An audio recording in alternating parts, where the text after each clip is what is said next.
مل کے ووٹ ڈال دیا. اور یہ مسودہ یا ایک قانون کیا ہے، اس کو ہم لوگوں نے پاکستان تحریک انصاف اور ہمارے اتحادی جماعتوں کے 6 ممبران جو اس کمیٹی کے ممبران ہیں اس کے خلاف ہم نے ووٹ دیا. پر حکومتی اور یہ فارم 47 کی جو رجیم ہے انہوں نے اس کے حق میں دیا ہے. اور اس کے ساتھ ہوگا کیا کہ جتنا آپ کا ڈیٹا ہے، جتنی انفارمیشن ٹیکنالوجی، جتنے آپ کے ڈیٹا بیسز ہیں وہ ایک اتھارٹی کے نیچے آ جائیں گے اور وہاں پہ ایک شخص کو بٹھا دیا جائے گا اور وہ جس مرضی کو ٹارگٹ کرے. ابھی بھی آپ دیکھ لیں کہ بہت سارے ادارے اس وقت کمپرومائز ہو چکے ہیں اور وہ ایک اور اربوں روپے کا یہ ایک سفید ہاتھی کھڑا کر دیں گے اور اس پہ ان کا صرف ٹارگٹ ہوگا کہ پاکستان کی عوام، پاکستان کے نوجوانان، پاکستان کی میڈیا، وہ لوگ جو پاکستان میں آئین اور قانون کی بالادستی چاہتے ہیں، وہ جب آواز اٹھائیں گے تو ان کو ٹارگٹ کا نشانہ بنایا جائے گا اور اس کو ہم لوگ کنڈیم کرتے ہیں. آخر میں ایک بار پھر ریپیٹ کرتا ہوں کہ پبلک سیکٹر ڈیولپمنٹ پروگرام جو ایک ترقیاتی پروگرام ہوتا ہے، اس سال کے بجٹ میں 1400 ارب روپے وفاقی حکومت نے رکھے تھے. 6 مہینوں میں صرف 124 ارب روپے خرچ ہوئے، یعنی کہ 9% صرف ابھی تک ترقیاتی بجٹ کا خرچ ہوا اور آپ کا 91% بجٹ ترقیاتی بجٹ کا خرچ ہی نہیں ہوا. اور یہ کالا دھبا ہے احسن اقبال کے اوپر اور شہباز شریف کے اوپر. یہ گورنمنٹ انٹرسٹڈ ہی نہیں ہے کہ آپ کے صوبوں میں کوئی کام ہو. مہنگائی آپ دیکھ لیں، بے روزگاری دیکھ لیں، آپ کی غربت کی لکیر کے نیچے کتنے لوگ چلے گئے، پر ان کو کوئی پرواہ نہیں. قرضے پہ قرضے لے رہے ہیں، معیشت کا بیڑا غرق، انرجی کرائسس عروج پہ، ملک ان سے چل رہا نہیں ہے. بلوچستان کے حالات دیکھ لیں، وہاں پہ مسنگ پرسن کے حالات دیکھ لیں، وہاں پہ مارنگ بلوچ صاحبہ کے ساتھ جو سلوک کر رہے ہیں، وہاں پہ باقی ساتھیوں کے ساتھ ہمارے سلوک کر رہے ہیں. ان چیزوں کو ہم لوگ کنڈیم کرتے ہیں. اوور ٹو بیرسٹر گور صاحب. Thank you. بسم اللہ الرحمن الرحیم. عمر صاحب نے بات کی، میں مختصر بات کروں گا. میں یہ کہوں گا کہ حکومت فارم 47 ہی کی صحیح، لیکن ان کی جو ایون پارلیمنٹری پرفارمنس ہے حکومت کی، وہ بھی بلو دی ایوریج سٹینڈرڈ سے گری ہے. دنیا کی تاریخ میں جب بھی کوئی لیجسلیشن ہوتی ہے اور ایوریج ٹائم نکالا جاتا ہے کہ ایوان نے کتنے گھنٹے کتنے دن کام کیا ہے، یہ ایوان موجودہ سال جو اب کمپلیٹ ہونے کو آیا یہ سب سے کم ترین وقت ہے. فروری سے سیشن شروع ہوا 29 کو، سال پورا ہونے کو آیا، آج 89واں دن ہے. 88 دن پورے ہو گئے، 89واں دن ہے. ان میں سے صرف 37 قانون سازیاں ہوئی ہے جس میں 29 حکومت کی ہے، باقی پرائیویٹ ممبر بل ہے. ایوان میں صرف 6 گھنٹے کی لیجسلیشن پہ ٹائم صرف ہوا ہے. میں آپ کو اس فورم سے کہہ رہا ہوں، آپ پورا ریکارڈ ان کا چیک کر لے، 88 دن میں کبھی 10 منٹ بھی گفتگو ان کی لیجسلیشن پہ نہیں ہوئی ہے. میں نے اس کا ایوریج نکالا ہے کہ اگر اتنا گھنٹے میں نے ان کے ریکارڈ سے نکالا ہے، جو قوانین پاس ہوئے، ایک لا فقط 10 منٹ میں پاس ہوا ہے. انہوں نے کوئی ایک لفظ بھی اپوزیشن تو کیا، ان کی حکومتی نمائندگان نے بھی ایک لفظ نہیں کہا ہے. انڈیا کا پارلیمان بھی ہے لوک سبھا، وہاں 135% ان کا ریکارڈ ابھی چیک کر لے، ویب سائٹ پہ چیک کر لے، 135% ڈیلی شیڈول انہوں نے یوٹیلائز کیا. ڈیلی ملتے ہیں، آئین پرووائڈ کرتا ہمارے لیے بھی ان کے لیے بھی کہ 120 دن ایوان چلے گا. سال پورا ہونے کو آیا، صرف 88 دن چلا ہے، باقی چھٹیوں کا دن کاؤنٹ کر کے 130 دن پورا کر رہے ہیں. انڈیا میں منیمم 6 گھنٹے ایوان بیٹھتا ہے، قانون سازی لیجسلیشن کرتا ہے. وہ اتنی لیجسلیشن کرتے ہیں کہ وہ ایڈیشنل گھنٹے بیٹھے ہیں. لاسٹ ٹائم وہ 350 ڈیز زیادہ بیٹھے تاکہ دن کا ایجنڈا پورا کرے. یہ ایوان اس سے بھی زیادہ کم بیٹھی ہے جتنا کہ ہونے چاہیے منیمم سٹینڈرڈ ہے. 6 کروڑ 50 لاکھ خرچ ہو جاتا ہے. یہ عوام کی جو ایکسچیکر ہے، ایکسچیکر کے پیسے ضائع جا رہے ہیں. یہ حکومت کی ذمہ داری ہوتی ہے ایوان چلانا، ایجنڈا دینا، ایجنڈا کمپلیٹ کرنا، کورم پورا کرنا. زیادہ تر وقت یہ دن نکالیں وہ کورم نہ ہونے کی وجہ سے وقت ضائع ہوا ہے. زیادہ تر یہ وقت لگائیں تو کسی بھی بات پہ لیجسلیشن پہ ڈسکشن نہیں ہوئی. یہ حکومت کی سب سے بڑی ناکامی ہے. آج ایوان میں ہم یہی پوائنٹ آؤٹ کرنا چاہ رہے تھے کہ یہ ایوان کیا، حکومت کیا، ایون ایوان میں بیٹھے والوں کی بھی کوئی توجہ اس بات پہ نہیں ہے کہ ہماری رسپانسبلٹی اس کے لیے اور ہم اس کو ادا کریں. تو یہ ہم پوائنٹ آؤٹ کرنا چاہ رہے ہیں، جس کے لیے ہم نے احتجاج کیا. میں صرف ایک بات کروں گا کہ الیکشن کمیشن آف پاکستان کو سپریم کورٹ نے کہا ہے کہ تم جج، جوری اور ایکسیکیوشن نہیں ہو سکتے ہو، اور یہ چیز انہوں نے سپریم کورٹ نے کہی ہے عادل بازائی ایم ایل اے صاحب کے کیس میں. اور وہاں پہ جو ایفیڈیوٹ شہباز شریف اور نواز شریف نے جھوٹا ایفیڈیوٹ سائن کیا ہے، اس پہ بھی سپریم کورٹ نے کہا ہے یہ عادل بازائی صاحب فری ہیں کہ اس کو پرسو کرے. تو کرسیاں نواز شریف کی اور شہباز شریف کی جھوٹا ایفیڈیوٹ سائن کرنے پہ ڈاماڈول میں ہوں گی. اور اس کے ساتھ جو کل شہباز شریف کے آنے کے لیے 1 گھنٹہ تاخیر سے ایوان شروع ہوا، کیا یہ کوئی بادشاہ سلامت ہے، کوئی مغلیہ شہزادہ ہے کہ ایوان اور قوم اس کے لیے انتظار کری تھی؟ کہ اس چیز کو ہم لوگ کنڈیم کرتے ہیں. سر ایک بات میں کروں گا جی. آج میں خصوصی دہشت گردی کی عدالت میں راول پنڈی میں آپ صاحب کو ملا ہوں، اور ان کے ساتھ اٹک جیل سے 700 ہمارے کارکن آئے تھے. ٹوٹل 1100 کارکن اٹک جیل میں ہے، اور تقریباً 2700 کارکن ہمارے لگ بھگ جیلم اور اڈیالہ اور اٹک جیل میں قید و بند کی صحبتیں برداشت کر رہے ہیں. ان کارکنوں نے اور سواتی صاحب نے بتایا کہ وہ کارکن جو پاکستان کے شہری ہیں، جو اپنا حق لینے آئے تھے، جو ایک پرامن آئینی احتجاج کا حصہ تھے، اور اس میں میجورٹی بے گناہ بھی ہیں، عام شہری بھی ہیں، عام راہگیر بھی ہیں، ان کے ساتھ انسانیت سوز سلوک کیا جا رہا ہے جیلوں میں. ایسا تو کبھی جنگی قیدیوں کے ساتھ بھی نہیں کیا جاتا. اور جس طرح ان کو بھیڑ بکریوں کی طرح پریزنز وین میں 500 کارکنوں کو اکٹھا کر کے کھچا کھچ بھیڑ بکریوں کی طرح ان کو لوڈ کر کے لایا جاتا ہے، اور پھر ان کو گاڑی میں رکھا جاتا ہے، اور وہاں وہ بہت تنگ ہوتے ہیں، اپنے روٹین کے معاملات بھی وہ نہیں کر سکتے. تو میں اس کی مذمت کرتا ہوں. اور جہاں ہم یہ سوال ہمیشہ کریں گے کہ گولی کیوں چلائی، وہاں ہم یہ مطالبہ کرتے ہیں کہ ہمارے جو بے گناہ 26 نومبر کے 3000 سے زائد قیدی جو کارکن قید و بند کی صحبتیں برداشت کر رہے ہیں جیل مینول کے تحت، اور جو قانون ان کو اجازت دیتا ہے ان کی پروسیکیوشن کی، ان کا ڈیو پروسیس کا، ان کو وہ دی جائے. ایسی مثال تو کبھی کسی جنگی قیدی کے ساتھ بھی نہیں ہوتی جو آپ تحریک انصاف کے ساتھ کر رہے ہیں. کوئی دشمن بھی کسی دشمن ملک کے قیدی کے ساتھ نہیں کرتا. ہم اس کی پرزور مذمت کرتے ہیں، اور ہم پھر مطالبہ کرتے ہیں کہ آپ 26 نومبر اور 9 مئی پر کمیشن بنائیں، اور ہم یہ سوال کرتے ہیں کہ گولی کیوں چلائی. جی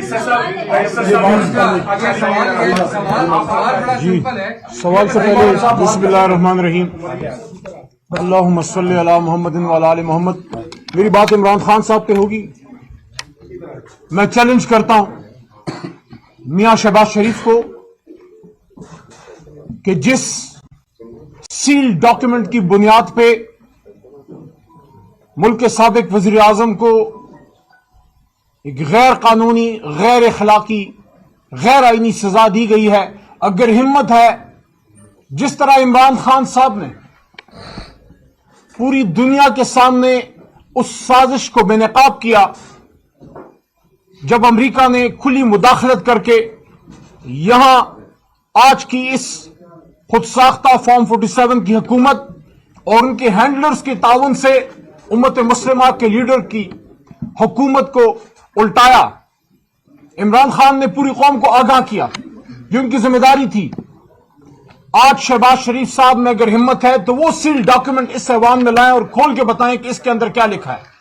جس کاغذ کی بنیاد پہ عمران خان کو سزا دے رہے ہیں، اگر ہمت ہے تو بتائیں. اور یہ بھی بتائیں کہ جس جج کے ذریعے سزا دی گئی ہے، میں نہیں، ایک بہت ہی مستند صحافی حامد میر صاحب کی رپورٹ ہے کہ وہ جج صاحب آج سے 21 سال پہلے سپریم کورٹ کے حکم پہ ان کو فارغ کیا گیا تھا کہ انہوں نے کسی کیس کو نہیں سننا.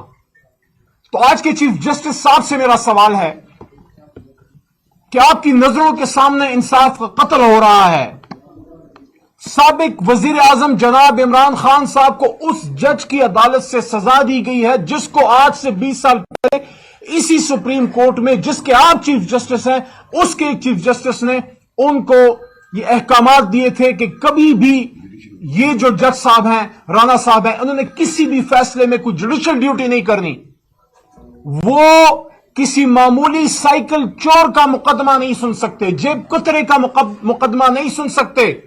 یہ کب ہم سیکھیں گے؟ اسی عدالت میں ماضی میں سابق وزیر اعظم جناب ذوالفقار علی بھٹو کو پھانسی چڑھایا گیا، آج اس سپریم کورٹ نے وہ داغ دھویا۔ آپ کیا کرنا چاہتے ہیں؟ ہر 40-50 سال بعد ایک ایسا کام ہم کریں گے جس پہ 50 سال بعد ہمیں انصاف ملے گا؟ کیسے آپ ایک سابق وزیر اعظم کو اس جج کے سامنے پیش کر سکتے ہیں جس کو اسی ملک کی سب سے بڑی عدالت نے فارغ کیا تھا؟ اور دوسرا، جس فیصلے کی بنیاد پہ رانا صاحب نے، جنہوں نے اس فیصلے کو سنا ہے، وہ جو این سی اے کا معاہدہ تھا، اس معاہدے میں جو شک تھی، یو کے کی عدالت کا فیصلہ تھا کہ اس کو سپریم کورٹ میں اس پیسے کو جانا ہے۔ اگر ہمت ہے تو اس فیصلے کی کاپی بتائیں، اگر ہمت ہے تو اس معاہدے کو اوپن کریں۔ اگر عمران خان صاحب اس کو نہ آنے دیتے تو یہ پیسہ باہر کہیں کسی اور جگہ صرف ہو جاتا، کسی اور اکاؤنٹ میں وہاں جمع ہو جاتا۔ عمران خان صاحب کا گناہ یہ تھا کہ یہ پیسہ پاکستان آیا۔ اور دوسرا سوال یہ ہے، کوئی یہ تو پوچھے کہ 8 ارب کی پراپرٹی 20 ارب کے لگ بھگ کیوں ملک ریاض کو میاں نواز شریف صاحب کے بیٹے نے بیچی؟ اسی بیٹے نے جو خود کہتا ہے کہ میں بینکرپٹ ہوں۔ اگر یہ بینکرپسی ہے، میری دعا ہے کہ پھر تو پاکستان کا ہر شہری اللہ کرے پھر ایسے ہی بینکرپٹ ہو جس کے پاس 20 ارب کے پیسے ہوں، لیکن میری دعا اللہ قبول کبھی نہ کرے، کیونکہ میں اپنے پاکستانیوں کے لیے حلال کے پیسوں کی دعا کر سکتا ہوں، ملک سے لوٹے ہوئے پیسے کی دعا نہیں کر سکتا۔ حاصل وصول پھر اس بات کا یہ ہے کہ اس قوم نے اپنے لیے ایک لیڈر چنا، اس قوم نے اپنا فیصلہ کیا۔ سب سے بڑی آئین سے غداری یہ ہے کہ 8 فروری کے دن جب آپ نے عوام کا مینڈیٹ چرایا، ان سب سے کہہ رہا ہوں آج نہیں تو کل آپ کو جواب دینا پڑے گا۔ بہرحال عمران خان صاحب کو جس عدالت سے سزا دی گئی ہے، جس کاغذ کی بنیاد پہ دی گئی ہے، نہ وہ جج صاحب اس فیصلے کو سن سکتے تھے، نہ اس کاغذ میں کوئی ایسی بات تھی جس کی بنیاد پہ عمران خان کو سزا دی جا سکتی ہے۔ ظلم ہوا ہے، سریعام ہوا ہے، کھلے دن میں کھلی روشنی میں ہوا ہے، اور یہ ظلم ہم نہ قبول کرتے ہیں نہ برداشت کرتے ہیں، اس لیے اندر یہ احتجاج ہو رہا ہے۔ بہت شکریہ۔ بہت صاحب یہ بتائیے گا کہ آپ نے ابھی یہ بات کی، عمر ایوب صاحب نے بات کی کہ حکومت ہماری ملاقات نہیں کر پا رہی عمران خان سے، تو کیا اب عمران خان سے آپ کی ملاقات نہیں ہوئی تو کیا مذاکرات کا چوتھا دور آپ کریں گے یا مذاکرات یہیں پہ ہم ختم کر دیں؟ نہیں، دیکھو عمر صاحب نے تو یہ نہیں کہا کہ مذاکرات سے سلسلے میں نہیں کہ ملاقات نہیں ہو رہی تو ہماری ملاقات ختم ہوگی، ہم تو اس کا اناؤنس کر چکے ہیں۔ وہ سمپل یہ ہے کہ خان صاحب نے یہی کہا ہے 3 ملاقاتیں ہماری ہوئی ہے، 3 میٹنگز ہوئی ہے، اس میں سارا ڈسکشن ہوا ہے، انہوں نے ان رائٹنگ مانگا، ان رائٹنگ ہم دے چکے ہیں۔ خان صاحب کے انسٹرکشنز یہی ہے کہ اگر پیش رفت ہو جاتی ہے کمیشن پہ تو پھر چوتھی میٹنگ کی طرف ہم جائیں گے، اگر نہیں ہو رہی تو رجسٹر صاحب صرف یہ بتا دیں ایک سمپل سا سوال، یقیناً آپ اس وقت جو ہے کارکنوں کی اور پارٹی کا رہائی کے لیے کریں، پارلیمنٹ کو آپ بہتر سمجھتے ہیں کہ مفاد عامہ کا یہ مقام ہے، بدامنی ہے، دہشت گردی ہے، بے روزگاری ہے، ان حالات میں ارکان پارلیمنٹ کی مراعات اور تنخواہوں میں اضافے کا قانون کے متحمل ہو سکتا ہے ہمارا خزانہ سر؟ دیکھو ہم پی ٹی آئی پہلی اپنی بات اس کا بالکل وہ اعلان بھی کر چکی تھی، لاسٹ ٹائم جب کر رہے تو ہم اپوز کر چکے تھے۔ یہ ملک ایسا ہے، اس ملک میں ہمارے ہر آئے دن کوئی کشتی الٹی ہوئی ہوتی ہے، لوگ جا رہے ہوتے ہیں، ان کو جاب نہیں مل رہا تھا۔ اس ملک میں جو حالات ہے، لوگوں کو اپنے زندگی بسر کرنے کے لیے پڑی ہوئی ہے، لوگ ایجوکیشن بھول چکے ہیں، صحت بھول چکے ہیں، 2 وقت کی روٹی لوگوں کو نہیں مل رہی، جہاں 80% 2,50,00,000 سے زیادہ بچے ایجوکیشن سے باہر ہیں، جہاں سے 50% سے زیادہ لوگ غربت کے لکیر کے نیچے وہ وقت گزار رہے ہیں، تو ہم کیوں اپنی تنخواہیں بڑھائیں گے؟ پاکستان تحریک انصاف کوئی ایسی بل کو سپورٹ نہیں کرے گی جو مراعات بڑھانے کے لیے ہو۔ میرے خیال ہے جو یہ رجیم ہے فارم 47 کی، ہمیں پتہ ہے کہ پٹواری ایک بہت تکڑی شخصیت ہوتی ہے علاقوں میں، بالخصوص جو دیہی علاقوں سے ہوتے ہیں، وہ مطلب بنا کے رکھتے ہیں اپنے پٹواری کے ساتھ۔ تو شاید شہباز شریف نے مراسلہ لکھا ہو یا لیٹر لکھا ہو اڈیالے کے پٹواری کے ساتھ، وہ جواب دے گا اپنے ٹائم میں، پھر شاید وہ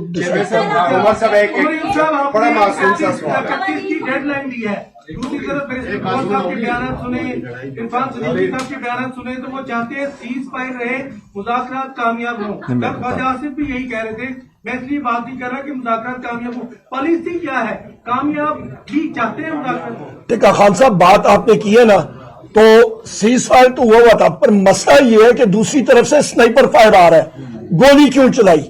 ہم لوگوں کا تو مسئلہ یہی ہے کہ ہم یہاں پہ وزیراعظم عمران خان صاحب نے 5 دسمبر کو بلا کے جیل ٹرائل کے دوران نیگوشیشن کمیٹی کا اناؤنس کیا، ذمہ داری دی، ہم لوگ بیٹھے، حکومت کی طرف سے، رجیم کی طرف سے، فارم 47 والوں کے 3 ان کے سیشن ہو گئے، پر ان کی طرف سے کوئی مثبت جواب نہیں آ رہا۔ جو میری بہن نے پوچھا کہ وزیر اعظم عمران خان صاحب سے ہمارے ایک ان مانیٹرڈ ماحول میں، وہ طارق عزیز صاحب مرحوم کہتے تھے دیکھتی آنکھوں سنتے کانوں، تو یہاں پہ تو ہمیں نہیں معلوم کہ وہ دیکھتی آنکھ جو کیمرے کی ہے وہ کہاں پہ فٹ ہے کمرے میں، جو سننے والے کان ہیں یہ مائکرو فون کے چھوٹے چھوٹے ہوتے ہیں پر بڑے ظالم ہوتے ہیں، وہ کہاں پہ ہیں، پھر وہ کان لگا کے مطلب آپ کے جو لوگ سن رہے ہوتے ہیں دوسرے کمروں سے، ان کا بھی نہیں پتا ہوتا۔ تو اس ماحول سے ہٹ کے کوئی بات ہو۔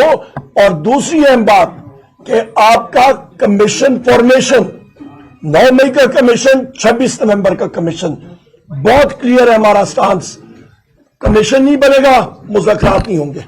عمر صاحب یہ فرمائیے گا، ایک بڑا معصوم سا سوال ہے، وہ بڑا ظالم سوال آپ ہوتا نے ہے۔ ڈیجیٹل جو نیشن بل کی ایک تو یہ آپ نے ان سے معلوم کروایا ہے کہ وہ فنڈنگ کون کر رہا ہے، اور دوسرا یہ کتنا خطرناک ہے کہ کل بیرسٹر گور جا رہے ہو جناب ایونیو پر اور ایک آئی پی ایڈریس اوپر سر کے اوپر چل رہا ہو، یہ پوری قوم کے لیے یہ چیز آ رہی ہے، یہ کوئی معلوم آپ نے کروایا ہے یا آپ احتجاج میں رہیں گے پتا چلے وہ بل منظور ہو گیا؟ ہم نے جناب والا اسٹینڈنگ کمیٹی اور انفارمیشن ٹیکنالوجی آج واضح تھا کہ اس کے چیئرمین کو اور جو ان کے ایلائز ہیں ان کو کہیں سے کوئی انسٹرکشن آئی ہوئی ہے، چٹھی آئی ہوئی ہے، پرچی آئی ہوئی ہے، اور وہ جلدی جلدی کر کے اس کو نکال رہے تھے۔ ہم نے ایک ایک چیز وہاں پہ دی ہے، اور ہمارا ڈسینٹنگ نوٹ بھی کل کمیٹی کے سیکرٹری کو ملے گا، اور کمیٹی کا سیکرٹری آج بھی 4 میسیجز ہمیں اس نے بھیجے ہیں کہ یہ جلدی جلدی اپنا ڈسینٹنگ نوٹ بھیجیں۔